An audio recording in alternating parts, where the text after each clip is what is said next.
નમસ્કાર, ચાથી ચોકીદાર સુધીની સફર ભાગ 2 માં આપનું સ્વાગત છે। હું છું અક્ષય। ભાગ 1 માં આપે જોયું કે આખરે નરેન્દ્ર મોદીનું બાળપણ કેવું રહ્યું હતું અને ત્યાંથી લઈને તેઓ અમદાવાદ કઈ રીતે આવ્યા અને આરએસએસના સંપર્કમાં કઈ રીતે આવ્યા। આરએસએસના સંપર્કથી લઈને હવે આખરે તેઓ ભાજપમાં કઈ રીતે સ્થાપના થયા બાદ ઉચ્ચ નેતાગીરીના નજરમાં આવ્યા, તેમનું કયું કામ પ્રશંસનીય હતું અને આખો ઘટનાક્રમ કેવો રહ્યો, ભાજપ સુધીની સફર તેમની કેવી રહી, આજે તમને બતાવીશું ભાગ 2 માં।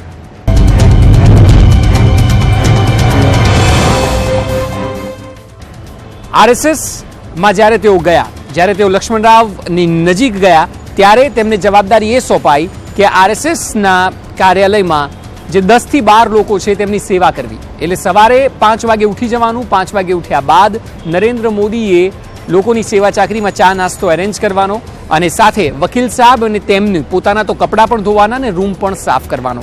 આ જવાબદારી તેઓએ નિભાવી। આ જવાબદારી એકાદ વર્ષ સુધી ચાલી અને બરાબર તે સમયગાળા દરમિયાનમાં ગુજરાતમાં 1974નું એ વર્ષ જે ખૂબ મહત્વનું છે, કારણ કે એલડી કોલેજના મેસમાં વધારો કરી દેતા વિદ્યાર્થીઓએ રોષ પ્રગટ કર્યો અને રોષ રસ્તા સુધી આવી ગયો, જેને કહેવાય છે ગુજરાત નવનિર્માણ આંદોલનની શરૂઆત। આ વિદ્યાર્થીઓનો આક્રોશ એટલો ચરમસીમાએ હતો કે ધીરે ધીરે આંદોલન વધતું ગયું અને ત્યારબાદ ચિમનભાઈ પટેલની સરકાર પડી ગઈ।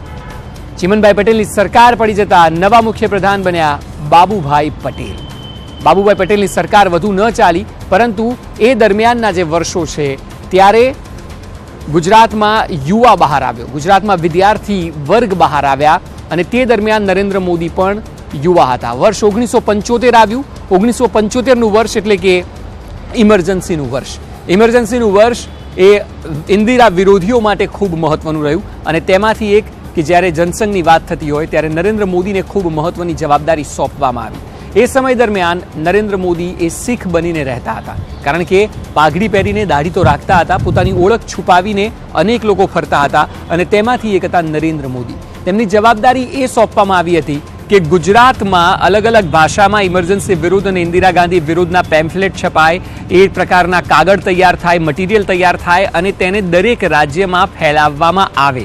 આ કામ એ યુવા નરેન્દ્રએ ખૂબ બખૂબી કરી બતાવ્યું અને એટલે તેમની નોંધ લેવાઈ દિલ્હી સુધી। ત્યારબાદ વર્ષ 1978નું આવ્યું।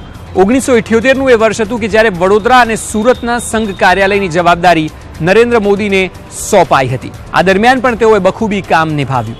1979માં દિલ્હીમાંથી તેમને તેડું આવ્યું અને દિલ્હીના ઉચ્ચ નેતાઓએ તેમને મળવા માટે બોલાવ્યા હતા। 1979ના વર્ષમાં તેઓ દિલ્હી ગયા અને ત્યારબાદ તેઓ ગુજરાત પરત આવ્યા।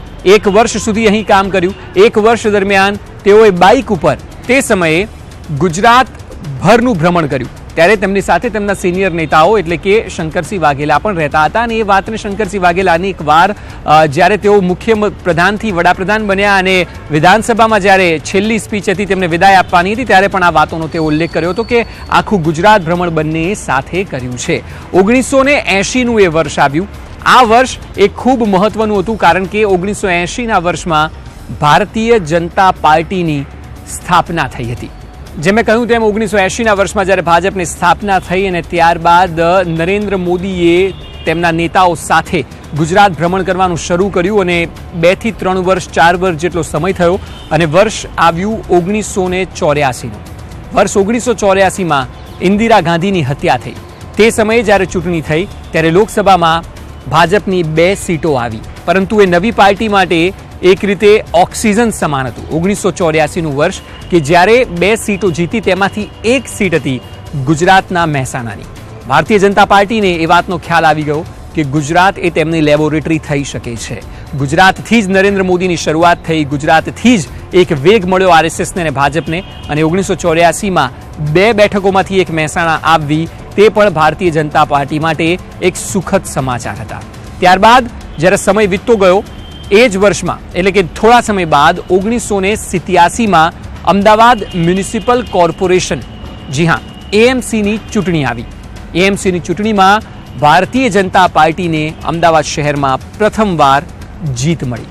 આ જીતથી ભાજપ ગેલમાં આવી ગયું અને હાઈકમાન્ડને એ લાગ્યું કે નરેન્દ્ર મોદીમાં એ સ્પાર્ક છે અને તેઓ સતત સાબિત કરી રહ્યા છે, કારણ કે આ કોર્પોરેશનની ચૂંટણીની જવાબદારી નરેન્દ્ર મોદીને સોંપવામાં આવી હતી અને નરેન્દ્ર મોદીએ બખૂબી ભારતીય જનતા પાર્ટીની જીત અમદાવાદ શહેરમાં સુનિશ્ચિત કરી દીધી હતી. તે સમયે જ્યારે સંગઠન તેમનાથી ખુશ થયું, તેમને ગુજરાત સંગઠનના મંત્રી બનાવવામાં આવ્યા અને તમામ જવાબદારી ગુજરાતની નરેન્દ્ર મોદીના ખભા પર મૂકવામાં આવી. તેઓને ગુજરાતમાં સંગઠન મંત્રી બનાવ્યા. લાલકૃષ્ણ અડવાણીની તેઓ ખૂબ નજીક પહોંચી ગયા. આ એ સમયની વાત છે કે જ્યારે મહત્વની સફળતા નરેન્દ્ર મોદી થકી મળવાની ભાજપને શરૂઆત થઈ હતી. ત્યારબાદ પણ તેઓ સક્રિય રીતે રાજકારણમાં નહોતા, એટલે કે ભાજપ માટે સક્રિયતાથી જે રીતે કામ કરવું જોઈએ તે રીતેની જવાબદારી તેમને મળ્યા પછી તેઓએ કામ કરવાનું શરૂઆત કર્યું અને ત્યારબાદનો જે ઘટનાક્રમ છે તે ખૂબ જ રસપ્રદ છે. ભાજપમાં તેઓ પ્રવેશ્યા ત્યારબાદ તેઓએ ન્યાય યાત્રા કાઢી. શંકરસિંહ વાઘેલા અને કેશુભાઈના નેતૃત્વમાં આ ન્યાય યાત્રા નીકળી હતી. યાત્રા હિન્દુત્વ બાબતે જાગૃતિને લઈને કાઢવામાં આવી અને આ યાત્રા સફળ પણ રહી હતી. ભાજપમાં જોડાયા પછી મોદીની સફળતાનો દોર શરૂ થઈ ગયો હતો. 1989ની લોકસભા ચૂંટણી કે 89માં ભાજપ માટે મોદીનો એક બીજો પ્રોજેક્ટ તૈયાર હતો. લોકશક્તિ રથયાત્રા નરેન્દ્ર મોદી દ્વારા કાઢવામાં આવી. 31મી જાન્યુઆરીએ શક્તિપીઠ અંબાજીથી તેની શરૂઆત થઈ, જે 10,000 ગામોમાં ફરી. અમદાવાદમાં દારૂના અડ્ડાઓ સામે લોકજુવાળ ઊભો થયો. યાત્રાનો હેતુ રાજ્યમાં ભાજપનો પાયો મજબૂત કરવાનો હતો અને યાત્રા સફળ રહી. ગુજરાતમાં 26માંથી એ સમયે 12 લોકસભા સીટ મળી. એટલે ભાજપે જે કરવું હતું તે નરેન્દ્ર મોદીએ કરી દીધું હતું. હિન્દુત્વની વાત ગુજરાતમાં ઘૂસી. ત્યારબાદથી કોર્પોરેશનથી લઈને લોકસભા 26માંથી 12 બેઠકો ભારતીય જનતા પાર્ટીને, એટલે શરૂઆતી સફળતામાં પણ ગુજરાતનો ફાળો અને શરૂઆતી મોટી સફળતામાં પણ 26માંથી 12 એટલે લગભગ 50% બેઠકો એ સમયે કે જ્યારે ભારતીય જનતા પાર્ટીનો વ્યાપ અન્ય રાજ્યોમાં નહોતો ત્યારે ગુજરાતની જનતાએ અને ગુજરાતમાં હિન્દુત્વનો જે ફેલાવો કરવાનો હતો તેની સફળતાએ ભારતીય જનતા પાર્ટીને 26માંથી 12 બેઠકો સફળતા આપી અને સુનિશ્ચિત કરી હતી. તો નરેન્દ્ર મોદીએ જ્યારે લોકશક્તિ રથયાત્રા કાઢી ત્યારે તેની શરૂઆત શક્તિપીઠ અંબાજીથી કરી હતી. તે પાછળના કેટલાક ચોક્કસ કારણ હતા. એક તો ગુજરાતની જનતાને હિન્દુત્વનો મેસેજ આપવાનો હતો અને એટલે અંબાજીથી તેની શરૂઆત થઈ અને સાથે નરેન્દ્ર મોદીએ એ મેસેજ પણ આપવાનો હતો કે તેઓ પોતે પણ ધર્મને લગતી તમામ બાબતોમાં માને છે. નવરાત્રિમાં ઉપવાસ રાખવાની વાત હોય ત્યારથી લઈને દરેક મંદિરને પોતાના જીવનકાળ દરમિયાન અલગ મહત્વ આપીને લોકોમાં છાપ ઊભી કરવાની વાત હોય.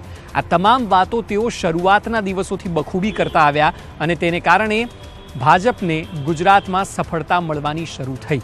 કારણ કે એટલા માટે ગુજરાતને લેબોરેટરી કહેવામાં આવે છે હિન્દુત્વની, ભારતીય જનતા પાર્ટીની. દરેક શરૂઆત અહીંથી થઈ છે. જ્યારે દેશભરમાં કોઈ પણ જગ્યાએ સત્તા નહોતી ત્યારે અમદાવાદ શહેર હતું કે જ્યારે 1987માં જે મેં કહ્યું તે મુજબ કોર્પોરેશનમાં સૌથી મોટી સફળતા અપાવી અને ભારતીય જનતા પાર્ટીનું કોઈ એક શહેરમાં સામ્રાજ્ય જોવા મળ્યું, એક શહેરમાં ક્લીન સ્વીપ જોવા મળી અને ત્યારબાદથી જીતની શરૂઆત થઈ. ત્યારબાદ લોકસભા પણ આપ જુઓ તો લોકસભામાં પણ 26માંથી 12 બેઠકો સૌથી પહેલાં જો ડબલ ફિગર પાસ કરી હોય તો એ આ ગુજરાત રાજ્યએ આપી અને ધીરે ધીરે દરેક દાવ પેચ અહીં સફળ થઈ રહ્યા હતા. લોકશક્તિ રથયાત્રા સફળ થઈ અને ત્યારબાદ ભારતીય જનતા પાર્ટીની મોવડી મંડળને કેન્દ્રમાં એવું લાગ્યું કે ગુજરાતમાં વધારે ફોકસ કરવાથી ફાયદો થશે અને સમય જેમ જેમ વીતતો ગયો ત્યારબાદ વર્ષ આવ્યું 1990.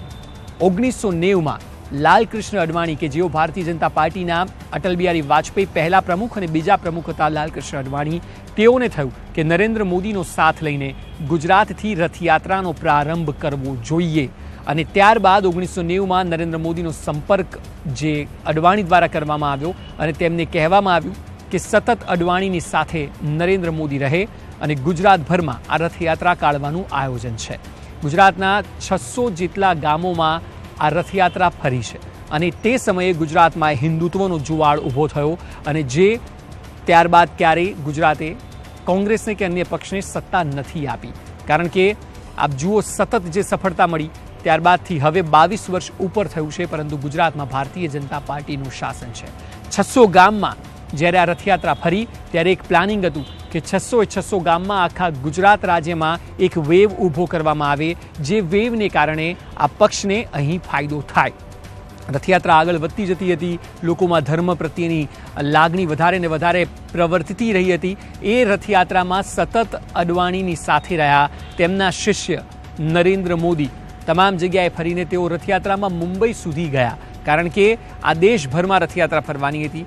મુંબઈથી આગળ તેઓ એટલા માટે ન ગયા કારણ કે નરેન્દ્ર મોદીને જે ઝોન સોંપવામાં આવ્યો હતો, જેની જવાબદારી સોંપવામાં આવી હતી, તે મુંબઈ સુધીની હતી. એટલે મુંબઈ બાદથી તેમની જવાબદારી આગળ નહોતી અને એટલે તેઓ અડવાણીને મુંબઈ સુધી સાથ આપ્યો, ગુજરાતભરમાં ભ્રમણ કરાવ્યું અને મુંબઈ બાદથી તેઓ અમદાવાદ પરત આવ્યા. 1990માં જ્યારે વિધાનસભા ચૂંટણી આવી ત્યારે ભારતીય જનતા પાર્ટીને 67 બેઠક મળી. આની જ સફળતાની શરૂઆત થઈ કે વિધાનસભામાં પણ ભારતીય જનતા પાર્ટીએ મજબૂત શરૂઆત કરી. ચીમનભાઈ સરકારમાં ભાજપ જોડાયું અને ત્યારબાદ આરએસએસમાં કટોકટી કાળમાં પણ તેમને જે સફળ કામગીરી જોવા મળી, સતત તેઓનો ગ્રાફ આગળ વધતો હતો અને વધતો હતો. એક બાદ એક વર્ષ અને નરેન્દ્ર મોદીની સફળતા સતત આગળ જઈ રહી હતી. મોદીનું ભાજપમાં કદ વધ્યું અને અડવાણીએ ઓર્ગેનાઇઝર તરીકેની તેમની કદર કરી અને મોદીને ભાજપની રાષ્ટ્રીય ચૂંટણી સમિતિના 17 સભ્યો પૈકીના સભ્ય બનાવ્યા હતા. 1987માં ભાજપમાં જોડાયા પ્રથમવાર.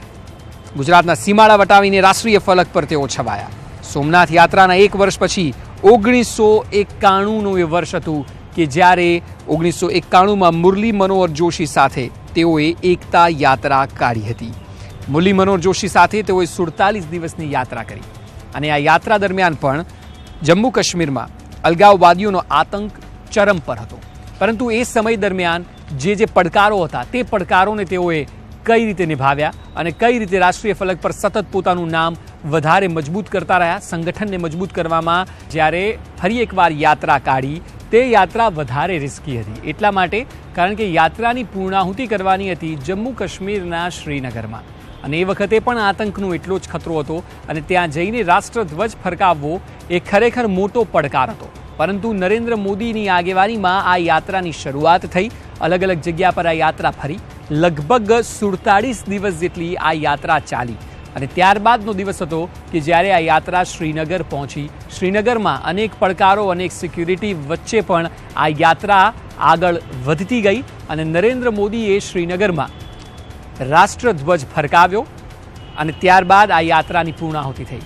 આ રાષ્ટ્રધ્વજ જે ફરકાવ્યો તે નરેન્દ્ર મોદી માટે ગેમ ચેન્જર સાબિત થયું, કારણ કે અત્યાર સુધી તો આ નવયુવાન ગુજરાતમાં સારું કામ કરી રહ્યા હતા અને ગુજરાતમાં એક અલગ ઓળખ ઊભી કરી હતી. પરંતુ આ યાત્રાથી હવે તેઓ કેન્દ્ર લેવલ ઉપર સફળ થઈ રહ્યા હતા અને કેન્દ્રમાં સતત આ યુવાનની ચર્ચા થઈ રહી હતી.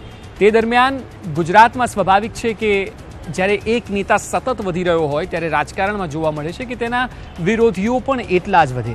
અત્યાર સુધી નરેન્દ્ર મોદીને વિરોધીઓનો સામનો નહોતો કરવો પડ્યો, પરંતુ જ્યારે તેઓ આ યાત્રા પૂર્ણ કરી ત્યાં સુધીમાં ગુજરાતમાં એક કેમ્પ એવું હતું કે જે શંકરસિંહ વાઘેલાનું કેમ્પ હતું કે જે નરેન્દ્ર મોદીથી નારાજ હતું. નરેન્દ્ર મોદીને સતત મળતી સફળતા અને સાથે સાથે એક નારાજગી એ પણ હતી કે નરેન્દ્ર મોદી એ કેશુભાઈની ખૂબ નજીક હતા અને શંકરસિંહ વાઘેલા કેમ્પ અને કેશુભાઈ પટેલ કેમ્પ, આ બંને કેમ્પમાં અહીં વિધિન પણ રાઇવલરી એટલે કે એક પ્રકારની રાજકીય દુશ્મનાવટ જોવા મળતી હતી. અને જ્યારે નરેન્દ્ર મોદીએ લોકશક્તિ યાત્રા કાઢી ત્યારે કેશુભાઈને સતત સાથે રાખ્યા હતા. કેશુભાઈ તેમના સિનિયર આરએસએસના ટાઈમથી, જો કે શંકરસિંહ વાઘેલા પણ સિનિયર, પરંતુ કેશુભાઈની તેઓ ખૂબ નજીક હતા. ત્યાં સુધી શંકરસિંહ વાઘેલા કેમ્પને નુકસાન નહોતું જ્યાં સુધી નરેન્દ્ર મોદી એક મોટું નામ નહોતું. પરંતુ જ્યારે શ્રીનગરમાં રાષ્ટ્રધ્વજ ફરકાવ્યો અને ત્યારબાદ જ્યારે દેશ લેવલ પર, કેન્દ્ર લેવલ ઉપર સમાચારની હેડલાઇનમાં નરેન્દ્ર મોદી રહેવા લાગ્યા ત્યારે તેમનું ગુજરાત પરત આવવું એ થોડું શંકરસિંહ વાઘેલા કેમ્પ માટે ઝટકા સમાન હતું. આપને નવાઈ લાગશે કે જ્યારે તેઓ ગુજરાત પરત આવ્યા ત્યારે શંકરસિંહ વાઘેલા અને તેમના કેમ્પનો રોષ તેમને સહન કરવો પડ્યો હતો અને આ પહેલું મોટું એક રીતે રાજકીય અપમાન નરેન્દ્ર મોદીની કારકિર્દીમાં હતું કે જે તેઓએ ફેસ કરવાનું શરૂ કર્યું. સીધી વાત એ હતી કે કેશુભાઈ અને શંકરસિંહ વચ્ચેની રાઇવલરીમાં આ નવયુવાન જે પણ સાઈડ ઊભો છે તે સાઈડને વધુ મજબૂત કરી રહ્યો હતો અને એટલે શંકરસિંહ વાઘેલાને એ વખતે પણ નરેન્દ્ર મોદીથી એક ભીતિ, એક નુકસાન પહોંચવાની ભીતિ હતી અને તેની શરૂઆત એ વખતે થઈ હતી. યુવા નરેન્દ્ર મોદી એ સતત એ વાતને કદાચ સમજી રહ્યા હતા. રાજકીય કાવા દાવાઓ, રાજકીય દાવપેચ એ ખૂબ જ કુશળ રીતે કરી શકતા હતા, પરંતુ જ્યારે વાત સિનિયર વચ્ચેની લડાઈની હતી ત્યારે તેઓ અને તેમના પણ સમર્થકો જે નરેન્દ્ર મોદીએ ઊભા કર્યા હતા તેઓ સતત શંકરસિંહ વાઘેલાની વિરુદ્ધમાં તો હતા, સાથે કેશુભાઈ પટેલની સાથે પણ તેઓ રહેતા હતા. અને આજે પણ એ વાત આપ અનેકવાર જોતા હશો કે કેશુભાઈ પટેલને જ્યારે પણ નરેન્દ્ર મોદી મળે છે ત્યારે પગે લાગે છે, આશીર્વાદ લે છે. જ્યારે ગુજરાતમાં હમણાં પણ સભા હતી ત્યારે પણ કેશુભાઈ પટેલના તેઓએ ચરણ સ્પર્શ કર્યા અને સૌ કોઈની સામે ચરણ સ્પર્શ કર્યા. એની પાછળના કેટલાક ચોક્કસ કારણ છે કે જે કારણ અમે આપને સતત કહી રહ્યા છે. નરેન્દ્ર મોદીનો RSS બાદ ભાજપમાં પ્રવેશ અને ભાજપમાં સતત સારું કરતા અમદાવાદ કોર્પોરેશન, લોકસભામાં 26માંથી 13, ત્યારબાદ અમદાવાદ વિધાનસભામાં 67, ગુજરાત વિધાનસભામાં 67 બેઠકો લાવવી, ત્યારબાદ લોકશક્તિ યાત્રા કરવી, રથયાત્રા અડવાણી જોડે કરવી, મુરલી મનોહર જોશી સાથેની રથયાત્રા કરવી, આ યાત્રા કરવી, આ તમામ એક બાદ એકના એમના અચીવમેન્ટ હતા કે જે સતત તેમને આગળ વધારી રહ્યા હતા. હજુ તેમનું રાજકારણ ખૂબ લાંબુ હતું કારણ કે ઉંમર ખૂબ નાની હતી અને સફળતા સતત તેઓ લઈ રહ્યા હતા. આ તમામ બાદ જ્યારે તેઓ ભાજપમાં મહત્વની જવાબદારી નિભાવતા થયા, ધીરે ધીરે ગ્રાફ એટલો વધ્યો કે આવનારા સમયમાં લોકોમાં એ પણ ચર્ચા હતી કે ભારતીય જનતા પાર્ટીનો મુખ્ય ચહેરો નરેન્દ્ર મોદી થઈ શકે તેમ છે.